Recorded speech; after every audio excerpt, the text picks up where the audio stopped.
휴먼은 암만 잘해도 한 연 20 정도인 것 같거든요. 워렌 버핏이 뭐 되게 잘할 때 한 23% 하다가 지금 19% 정도잖아요. 레버리지 안 낀 기준으로 한 연 20 정도가 휴먼이 할 수 있는 한계 아닌가 싶은데, 일단 퀀트는 백테스트 결과로만 보면은 한 뭐 40, 50은 나오고, 저희 로직도 일단 백테스트로 슬리피지를 감안하고도 한 40 정도가 나오는데, 요즘에 영감을 주는 어떤 정보나 이렇게 이론이 있나요? 저는 퀀트 일단 상반기 수익률 좋은 것도 퀀트가 굉장히 많이 기여를 했고요. 근데 퀀트가 전반적으로 다른 분들도 그러니까 다른 회사의 퀀트 펀드는 모르겠어요. 근데 개인 투자자 분들 중에서 퀀트로 포트폴리오 굴리시는 분들이 좀 상반기에 성과가 꽤 괜찮았다라고 하시더라고요. 그러니까 퀀트 지표들이 상반기에 좀 전반적으로 잘 작동을 하긴 했어요. 근데 그걸 떠나서 일단 성과가 지나치게 좋다 보니까 이게 은퇴를 해야겠다 그런 생각을 좀 많이 하고 있고. 왜요? 아니 그 휴먼이 더 이상 이걸 과연 이길 수 있을까? 1조 되면 모르겠어요. 근데 한 1,000억 언저리까지는 물론 이제 사이즈가 커질수록 지금보다는 성과가 낮아지긴 할 텐데, 그렇다고 휴먼보다 더 못할까? 그 생각이 좀 들어가지고. 휴먼은 암만 잘해도 한 연 20 정도인 것 같거든요. 워렌 버핏이 뭐 되게 잘할 때 한 23% 하다가 지금 19% 정도잖아요. 근데 거기에서 이제 뭐 여러 헤지펀드들 레버리지 껴서 뭐 연 40 나오고 하는데, 그건 레버리지를 꼈을 때 얘긴 거고, 레버리지 안 낀 기준으로 한 연 20 정도가 휴먼이 할 수 있는 한계 아닌가 싶은데, 일단 퀀트는 백테스트 결과로만 보면은 한 뭐 40, 50은 나오고, 저희 로직도 일단 백테스트로 슬리피지를 감안하고도 한 40 정도가 나오는데, 물론 실제로 해보면은 슬리피지는 생각보다 더 심하고 여러 가지 오퍼레이션의 문제들이 있기 때문에. 슬리피지가 뭐예요? 슬리피지라는 건 거래 비용인데, 그게 네. 눈에 보이는 비용과 눈에 안 보이는 비용이 있습니다. 눈에 보이는 비용도 되게 크고 눈에 안 보이는 비용은 아주 더 많이 커요. 네. 아무튼 그래서 뭐 저희 로직도 당연히 실제 슬리피지는 뭐 좀 더 많이 반영이 될 거고, 근데 그걸 감안하더라도 그래도 1,000억 언저리에서 과연 휴먼이 할 수 있는 맥스인 연 20보다 더 못할까? 더 잘할 수 있지 않을까? 뭐 이런 생각을 하고 있고, 근데 어쨌거나 휴먼이 하려면 이제 휴먼의 에너지가 들어가잖아요. 근데 네. 기계가 했을 때는 처음에 로직 짤 때 로직 잘 짜놓으면 그 이후에 메인터넌스 하는데 들어가는 에너지는 그렇게 크지가 않으니까 이걸 좀 많이 공부를 해봐야겠다라고 생각을 하고 있어요. 근데 퀀트를 짜는 것도 인간이지 않나요? 그렇죠. 네. 필요한 것 같아요, 홍진자 대표님은. 뭐 제 코딩은 이제 저희 개발자분께서 그러니까 훌륭한 개발자분께서 아이디어 있잖아요. 그러니까 넷플릭스를 뭐 사람들의 어떤 취향인지를 구분하는 거는 알고리즘이 하는 거지만, 그런 취향이 어떤 것이 있고 어떻게 나눌 수 있는지 그런 것들에 대한 판단을 하는 거는 그래도 인간이 기준을 만드는 거 아닌가요? 그게 퀀트도 종류가 되게 다양한데, 그러니까 뭐 인간이 처음부터 끝까지 인간이 어떤 팩터를 짜서 백테스트해서 팩터를 설정을 한다. 뭐 요런 게 이제 가장 단순한 형태이고, 저희는 그것보다는 좀 더 나아가서 그 팩터들을 물론 뭐 처음에 몇십 가지 팩터들을 집어넣고 그다음에 이 팩터들을 조합을 하면 뭐 몇백 가지 조합이 나오는데, 그런 조합들을 고민을 해보는 건 휴먼이 하긴 하는데, 아무튼 휴먼의 손을 타긴 타죠. 타긴 타는데, 네, 그 훌륭한 개발자분께서 그것도 하고 계신 거고, 저는 그냥 이런 상품을 세상에 내놓을 수 있었다. 뭐 그냥 그 정도밖에 좀 기여를. 책 읽을 때가 아닌 것 같아. 근데 좀 그런 걱정은 없으세요? 이게 로직을 사람이 어쨌든 개발을 코딩을 해서 넣잖아요. 네. 근데 정말 내가 생각지도 못한 어떤 예외 케이스가 하나 발생해갖고 얘가 내가 의도한 대로 동작하지 않고 지멋대로 막 돌아갔는데 수익이 완전 박살날 수도 있는 그런 위기가 있을 수도 있잖아요. 그런 거에 대한 걱정도 좀 있으실 것 같은데. 자, 일단 좋은 질문이고요. 그 두 가지로 답변 드릴 수 있을 것 같은데, 일단 당연히 그 걱정을 하기 때문에 사람 손으로 검수를 해요. 좀 걸러내긴 해요. 네. 그렇죠. 제가 그 정도 기여는 하는 것 같아요. 필요한 그리고 휴먼. 그 휴먼이 봤을 때, 그렇죠. 이거를 제가 좀 어느 정도 믿음을 가지고 상품으로 출시할 수 있었던 것도, 포트폴리오 30종목을 봤을 때 인간인 내가 보기에도 꽤 괜찮은 종목들이 거기에 막 들어가 있는 거예요. 그래서 요 정도면은 그치 내가 보고 공부해서 내 포트폴리오에 담아도 될 주식들이 꽤 있네 싶기도 하고 아무튼 그래서 출시를 했었고 그 다음에 리밸런싱을 할 때마다 이제 종목들을 쭉 보는데 보니까 되게 트렌드를 잘 잡고 있어가지고 그러니까 올 상반기에 이제 어떤 스타일 로테이션이 심했다라고 했잖아요. 근데 그런 스타일들을 좀 은근 잘 따라가고 있어가지고 이 머신은 도대체 뭐 하는 겁니까 머신 아무튼 그랬었고 근데 일단 뭐 변동성이 크긴 한데 뭐 그건 뭐 그냥 별개의 얘기고 아무튼 어쨌거나 말씀하신 대로 무슨 일이 일어날지 모르는 거니까 네. 아까 말씀드린 어떤 거래 정지 당하면 안 되는 뭐 그런 것들 그리고 앞만 봐도 이 종목이 여기에 왜 들어와 있는지 모르겠다라고 하는 종목들은 좀 많이 빼요. 그래서 올해 들어서는 그 빼는 종목의 개수가 좀 작년보다는 좀 많이 늘어난 편이고요. 아무래도 주가가 너무 많이 올랐고 하니까 그런 식으로 휴먼이 기여를 하고 있기도 하고 일단 그게 첫 번째 답변이고요. 네. 그다음에 두 번째는 약간 비유를 해보자면은 그 옛날 아이로봇이라는 영화 네. 보신 적 있으신가요? 네, 네. 거기에서 막 그 어떤 로봇한테 주인공 윌 스미스가 그렇게 막 질문하잖아요. 야, 인간은 이런 음악 뭐 오케스트라 음악도 만들고 이런 명화도 그리고 근데 기계는 그거 못하지 않냐라고 하니까 기계가 이렇게 물어보죠.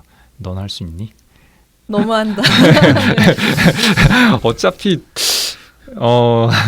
인간도 못하긴 마찬가지라서 그러니까 제가 일단 퀀트에 관심을 가지게 된 계기가 딱 특정 계기가 있었는데 어떤 그 수학과 교수님 그 세계적으로 되게 저명한 수학과 교수님이 계신데 그분이랑 우연히 짧게 밥 먹으면서 대화를 나눈 기회가 있었는데 그러니까 인간이 하는 의사결정과 기계가 하는 의사결정이 근본적으로 뭐가 다르지? 라는 질문을 좀 많이 던지게 됐어요. 그러니까 우리 인간은 어떤 뭐 창의성이 있고 그다음에 인과관계를 추론할 수 있고 뭐 등등등인데 창의성? 우리 촉이 있잖아 우리는.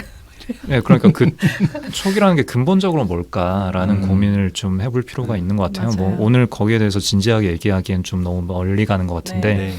기본적으로 인간이 하는 의사결정이라는 것도 예전에 있었던 일, 꽤 괜찮은 결과를 나왔던 일들 비슷한 상황에서 또 반복을 하자.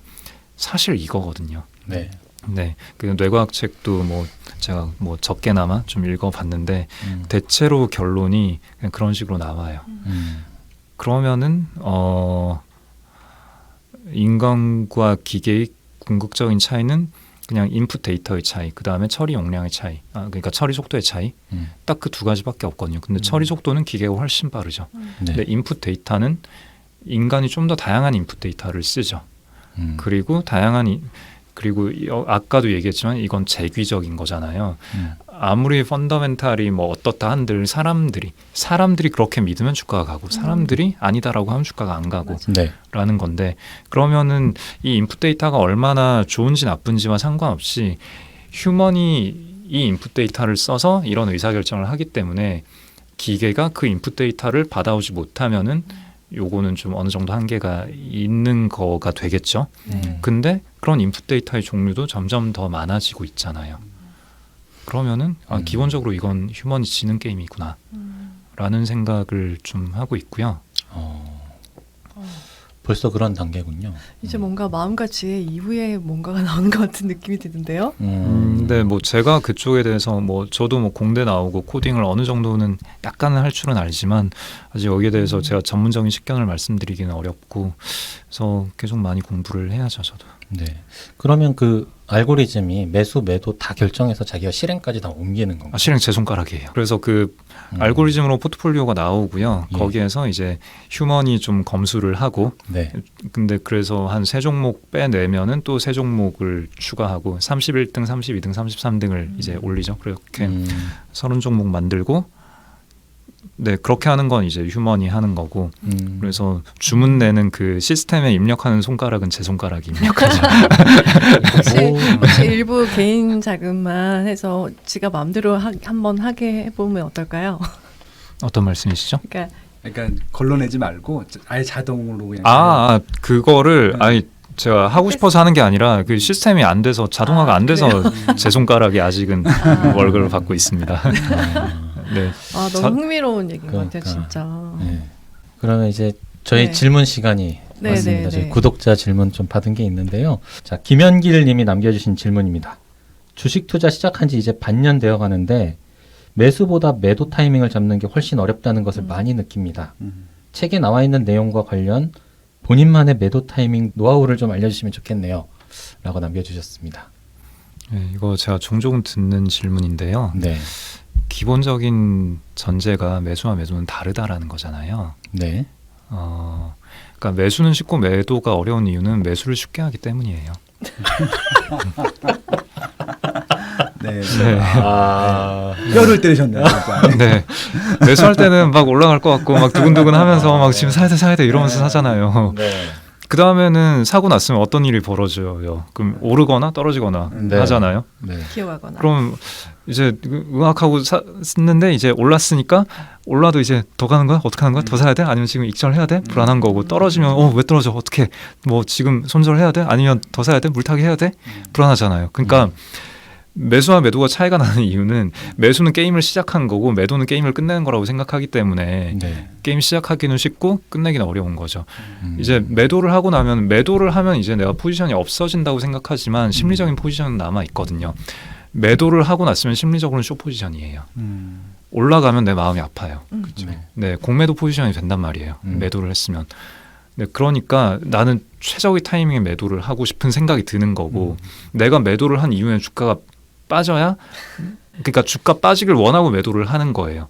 그렇죠. 네. 네, 그러니까 근데 이걸 맞출 수가 없잖아요. 맞아요. 그렇죠. 그렇게 되는데 자 그래서 진짜 내가 잘 맞춰가지고 매도를 하고 주가가 빠졌다. 그럼 그렇다고 제 마음이 편안한가요? 아니잖아요. 다시 사야 돼? 어떡하지?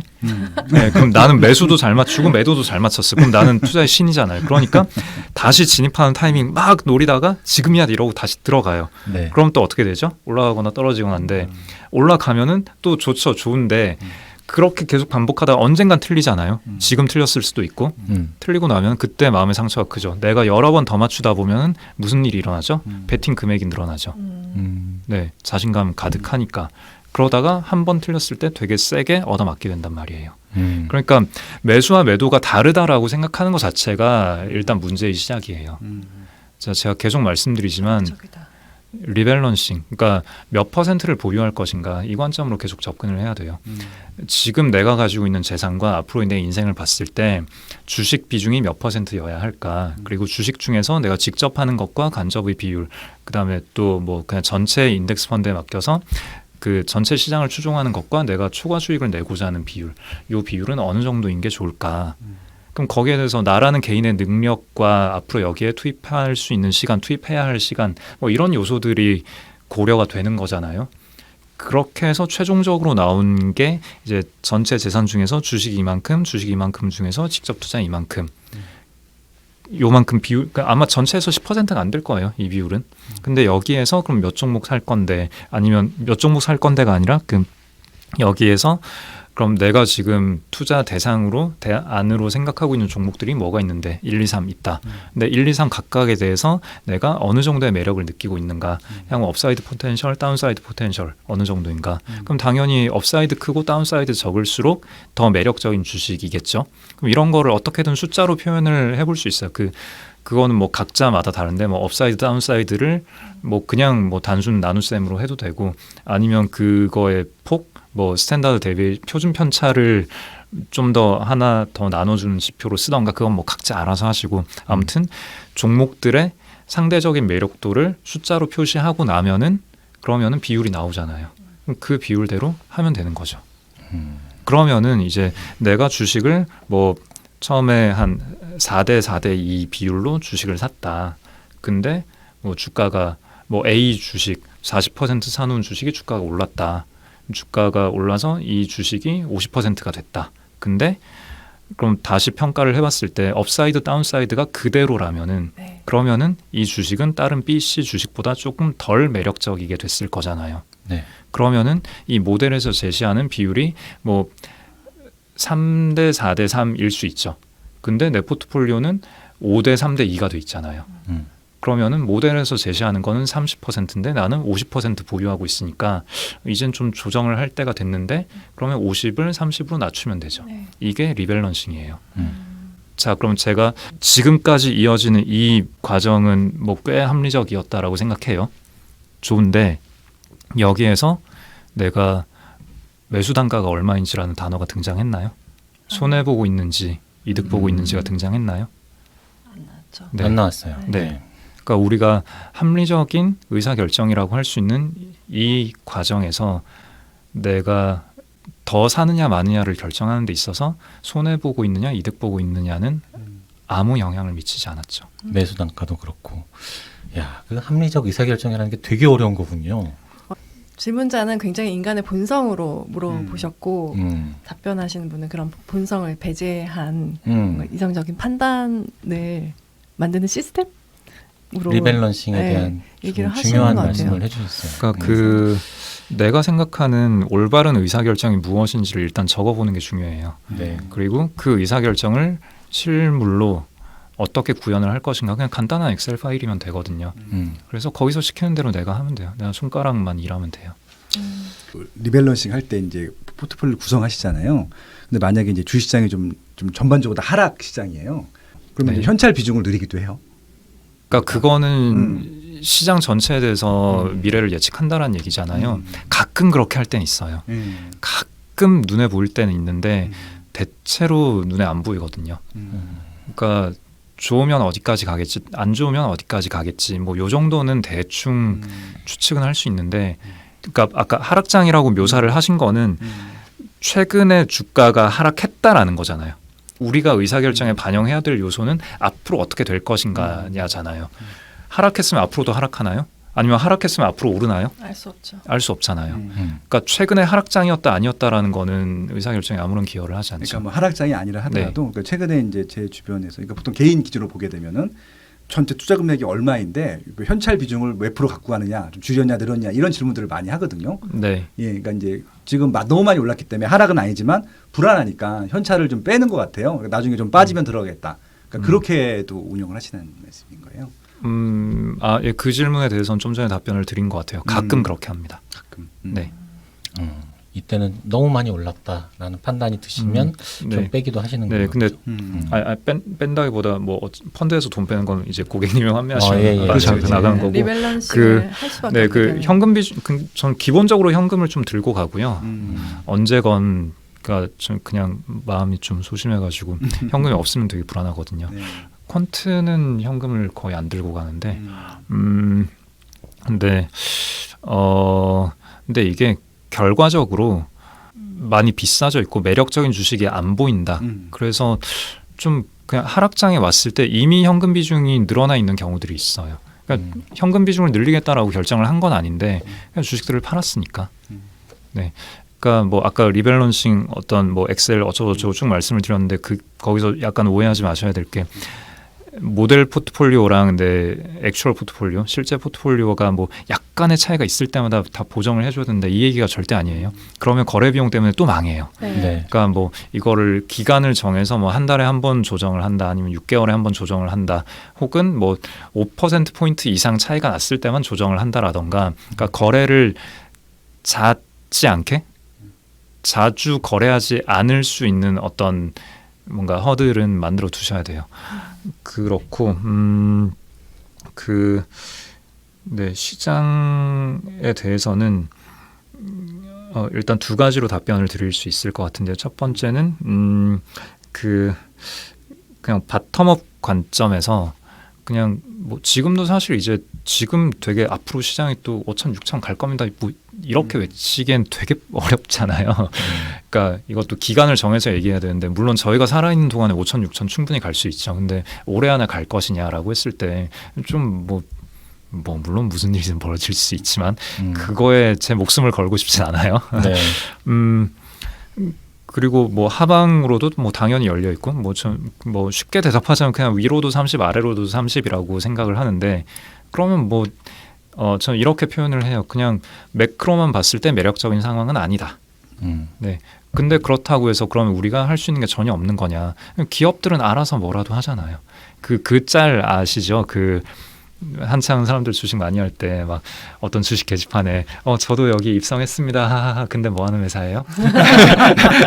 그러니까 막 환영합니다. 근데 저도 몰라요. 하하하. 근데 뭐라도 하겠죠 회사인데. 하하하. 아이고. 근데 이게 사실 굉장히 중요한 거예요. 굉장히 주식의 본질을 건드린 얘기거든요. 회사는 뭐라도 해요. 가치를 창출하기 위해서 노력을 하고 그거를 잘하는 회사와 잘 못하는 회사가 있을 뿐인 거죠.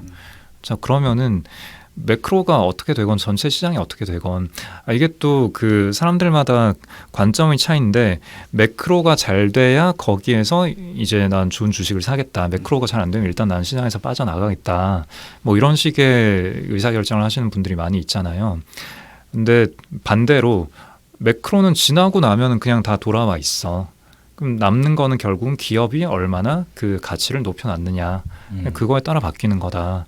이런 관점에서는 매크로는 내가 무시할 수 있느냐 없느냐의 문제거든요. 그리고 내가 무시할 수 있을 정도로 믿을 만한 회사를 내가 발견했느냐 아니냐의 문제예요. 네. 그러면은 저는 지금 그냥 이렇게 생각해요. 그냥 매크로 모르겠고 물론 보긴 봐요. 보면서 여러 가지 고민은 많이 하는데 거기에 목숨을 걸진 않는다는 거죠.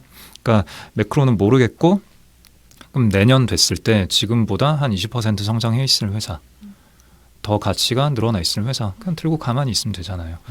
근데 뭐 주가 빠지면 뭐 땡큐고 뭐 주가 오르면은 뭐 다시 고민하는 거고. 근데 살 주식은 많아요.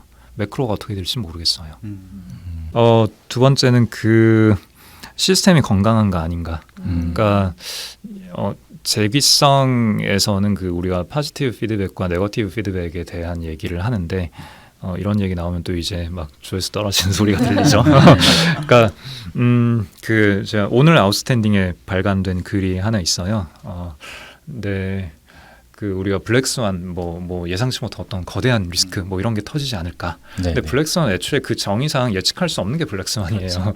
네, 그 예측할 수 없는 걸 예측하고자라는 시도 자체가 말이 안 되는 거고 중요한 건 그런 일이 터졌을 때 책임지고 있는 사람들이 그러니까 이 위기에 대응할 책임을 지고 있는 사람들이 책임을 잘 지고 권한을 잘 행사할 수 있을 것인가. 그거는 지금도 답변할 수 있는 얘기거든요. 네. 그래서 그게 잘 작동했을 때가 2008년, 2020년이고 그다음에 그게 잘 작동하지 않았을 때가 1929년 그리고 1973년이었죠. 1929년이? 대공황 때. 그때 그때 대공황 전에 금리를 올렸거든요. 주식 시장이 좀 과열돼 있다라고 생각을 해서 그때 연준에서 금리를 올려버렸고 근데 금리 올리기 전에 이미 보호무역이 많이 좀 돌아가고 있었어요. 그때 관세법 나오고 그 서로 간에 국가 간에 관세 전쟁을 하고 그러던 차에 주식은 계속 오르니까 금리 올려버리고 그러니까 유동성 꺾이는데 무역도 꺾이고 그러면서 이게 펀더멘탈을 자극하는 트리거가 되는. 뭐 근데 대공황에 대한 해석은 좀 굉장히 다양하기 때문에 뭐 이렇게 단편적으로 말씀드리는 건 좀 위험할 수 있는데 어쨌거나 연준이 제대로 작동하지 않았다. 라는 거고 70년대도 마찬가지로 일단 미국이 펀더멘탈리 굉장히 안 좋아져 있기는 했는데 그때 연준에서도 그냥 그 대통령이 뭐라고 하면은 예 알겠습니다 이러고 약간 되게 힘이 없고 정치적으로 타협을 했던 시기였어요. 그래서 70년대에 스태그플레이션 오고 10년 동안 그 고점을 회복하지 못한 그런 아주 힘든 시기를 보냈죠. 근데 2008년, 2020년 아니면은 뭐 1960년 요럴 때는 그냥 잘했어요. 1960년대는 조금 애매한데 펀더멘탈이 워낙에 좋았기 때문에. 근데 2008년, 2020년은 위기가 터졌고 그 위기 때 우리가 무엇을 할 수 있는가 고민을 하고 해야 될 일을 빠르게 잘 했어요. 그럼 지금도 블랙스완이 터질 거냐 아니냐라는 거는 애초에 우리가 던져야 될 질문이 아니에요. 블랙스완이 터질 수 있는 구조에서 일을 하고 있는가 터질 수 있죠. 네, 뭐 주식 시장인데 무슨 일이 일어날 수 있어요. 그러면 터졌을 때 어떻게 대응을 할 수 있는가? 연준이 건강한가라는 질문을 던져야 되고 지금의 연준은 저는 꽤 건강하다라고 생각하거든요. 네, 그래서 뭐 매크로는 당장 어떻게 될지 예측을 하는 거는 어렵지만 문제가 생겼을 때 문제에 대응을 할 거다라는 믿음은 저는 가지고 있어요. 그런데 한 가지 까리한 거는 일단 뭐 연준 의장 교체 그러니까 임기 만료가 얼마 안 남았고 임기가 연장되면은 모르겠지만 연장이 안 되면은 새 의장이 오고 새 의장이 오면은 아주 높은 확률로 주가는 되게 많이 빠져요. 그래서 그때를 어떻게 내가 좀 피해 갈 것인가 아니면은 얻어맞으면서 버틸 것인가 뭐 이런 거는 알아서 판단을 하셔야 될 거고요. 그다음에 그 만약에 저는 그 특정 조건들이 만족이 되면은 테이퍼링 해야 되고 금리 인상도 해야 된다라고 생각을 하는데 사람들은 되게 싫어하잖아요.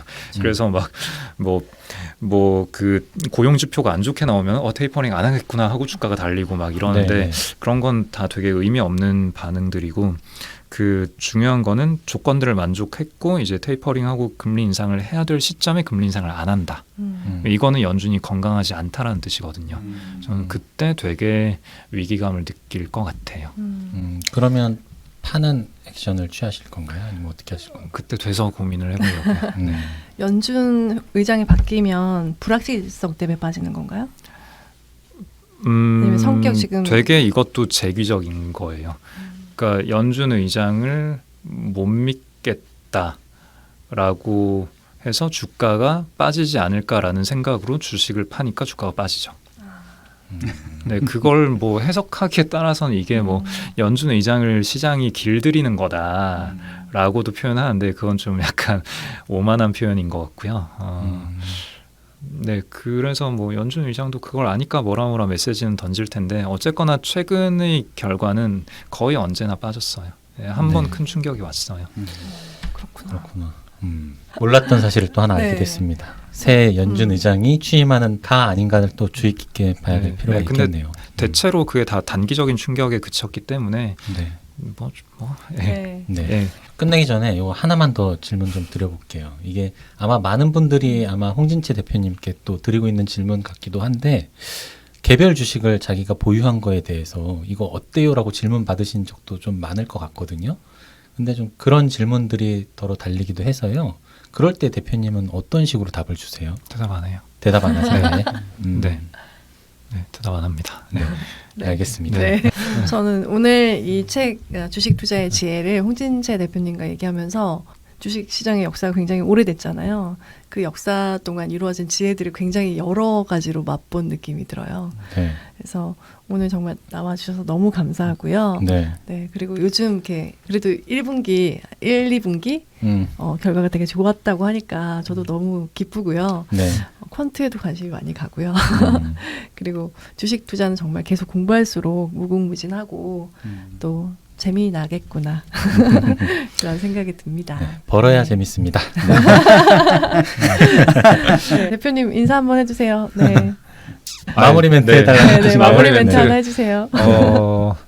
오늘 요즘에 많이 하는 얘기 중에 오늘 얘기 못한 게 하나 있는데 네.